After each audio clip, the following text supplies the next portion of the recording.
일교차와 대기가 건조한 봄철에는 몸 곳곳에 건조증이 생기기 쉬운데요. 특히 봄철에는 입안이 바짝 마르는 구강 건조증과 눈물 양이 부족해지는 안구 건조증으로 고생하는 환자가 늘어난다고 합니다. 안구 건조증 환자가 220만 명을 넘었다고 하죠. 노화와 라식, 라섹 같은 시력 교정술, 컴퓨터와 스마트폰을 오래 보는 생활 습관도 원인이 되고요. 봄철에는 자외선과 황사, 미세먼지 등 환경적인 요인도 영향을 끼치는데요. 안구 건조증의 원인에는 1차적으로는 눈물이 좀 부족할 때 혹은 눈꺼풀에 염증이 있을 때 발생할 수 있는데 봄철에 미세먼지, 황사, 꽃가루 등으로 인해서 각 결막에 침투하게 되면 눈물층이 파괴가 돼서 안구 건조증이 악화될 수 있습니다. 안구 건조증의 가장 흔한 치료법은 인공 눈물을 넣는 것이죠. 제품에 따라 성분과 농도, 점도가 다 다르기 때문에 의사 처방을 받아서 사용해야 하고요. 방부제 성분이 있는 제품은 하루 4번에서 6번 정도 넣는 게 적당합니다. 특히 콘택트 렌즈를 착용하는 사람은 방부제가 없는 제품을 사용해야 방부제 성분이 눈에 침착되는 것을 방지할 수 있다고 합니다. 안구 건조증을 예방하려면 올바른 생활 습관도 중요합니다. 실내 습도는 40에서 60%로 유지하고요. 컴퓨터로 50분 작업했다면 10분은 눈을 감거나 먼 곳을 쳐다봐서 눈의 피로를 풀어줘야 합니다. 또 미세먼지가 심한 날에는 마스크와 함께 눈을 보호할 수 있는 선글라스나 고글, 보호 안경 등을 착용해야 한다는군요. 눈물이 부족해 안구 건조증이 생긴다면 구강 건조증은 침이 모자라는 증상이죠. 우리나라 60살 이상의 절반이 구강 건조증을 앓고 있다는데요. 하루 1에서 1.5리터의 침이 분비되는 게 정상인데 이보다 적은 침이 분비되면 구강 건조증에 해당합니다.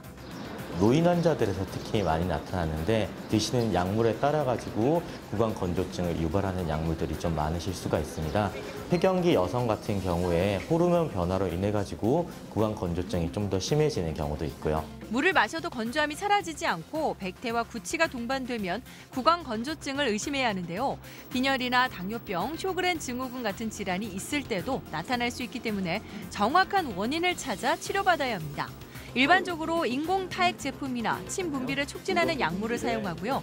침이 분비되는 타액관에 문제가 있을 땐 타액관 성형술이나 침샘 내시경술을 받을 수 있습니다. 물은 하루에 6잔 이상 천천히 자주 마셔야 하고요. 침샘을 자극할 수 있는 비타민C를 복용하거나 껌을 씹는 것도 구강 건조증 예방에 도움이 된다고 하네요. 이어서 유용한 생활 정보 전해드립니다. 커피포트 바닥에 낀 하얀 물때, 거친 수세미로 문지르면 스테인리스 부분에 흠집이 나기 쉽기 때문에 조심해서 닦아야 하는데요. 오래된 물때도 간단하게 제거하는 방법이 있습니다. 준비물은 구연산과 물, 커피포트 안에 물 1리터와 구연산을 한 숟갈 넣고 전원을 켜서 끓입니다. 10분 정도 뒀다가 물을 따라 버리고요. 깨끗한 물을 넣어 끓이기를 2번 정도만 반복하면 물때가 깨끗이 사라지는데요. 물때 제거는 물론 소독 효과까지 뛰어납니다. 구연산 대신 식초를 사용해도 되고요. 커피포트로 끓인 물은 버리지 말고 행주를 소독할 때 쓰면 알뜰하게 재활용할 수 있겠죠? 은은한 향기로 집안 냄새를 잡아주는 향초.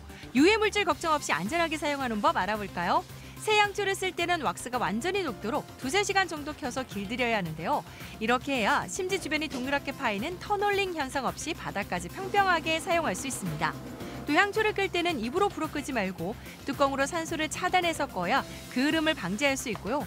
심지는 5에서 6mm 길이가 적당한데요. 너무 길면 향초가 빨리 타버리고 탄 심지에 불을 붙이면 그 흐름이 생기기 때문입니다. 향초를 구입할 땐 왁스 종류를 따져보는 것도 잊지 마세요. 파라핀 왁스는 향이 오래가고 가격이 저렴하다는 장점이 있지만 낮은 등급의 제품에서는 유해 물질이 나올 수 있는 만큼 잘 정제된 제품을 써야 하고요. 소이 왁스나 비즈 왁스 같은 천연 왁스는 가격은 좀 비싸도 그 흐름이 적은 데다가 인체에 거의 해가 없는데요. 다만 어떤 향초이든 오랫동안 켜두면 실내 산소량이 줄어들기 때문에 3시간 이상 켜두지 말고 자주 환기를 해줘야 한다는군요. 지금까지 스마트 리빙이었습니다.